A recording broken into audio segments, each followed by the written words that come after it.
Saudara, dua aparatur sipil negara di Kabupaten Tanah Toraja melaporkan ke Ombudsman Sulsel usai jabatannya diturunkan alias demosi.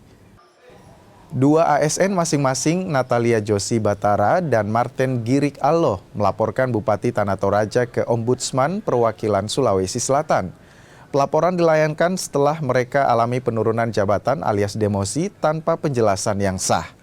Natalia yang sebelumnya menjabat sebagai Kabid Pengendalian Pencemaran dan Kerusakan Lingkungan Eselon 3, lalu dipindahkan menjadi Kasubag Program dan Evaluasi di Dishub Eselon 4. Sementara Martin, ex-Sekdis Kominfo Eselon 3A, dilantik tanpa undangan resmi menjadi Kasubdit Bela Negara di Kesbangpol dengan status Eselon 4A. Sebenarnya dalam pengusulan mulai dari tingkat OPD, tim penilai kinerja, sampai kita tidak mengusulkan pengusulan penurunan jabatan. Nggak ada itu ya.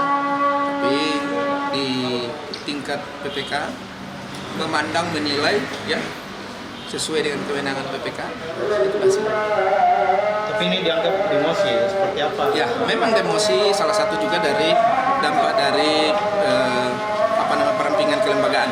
Sesuai dengan laporan dari kepala OPD-nya tadi, ya, tidak ada proses kerja setiap hari normal, ya. Jadi tidak terkait dengan hukuman Tidak disiplin. terkait dengan disiplin. Demosi ini. Ya. Secara umum kan kebijakan Mendagri sudah memberi ruang kepada kepala daerah untuk melakukan pergeseran dan lain, apalagi pasca yang pemilu serempak ini. Jadi kita tinggal lihat fokusnya mungkin ke demosinya ya. Apakah dasarnya seperti apa, apakah memang ada pelanggaran, apakah kajian dari inspektorat memang cukup dan lain-lain itu yang kita lihat.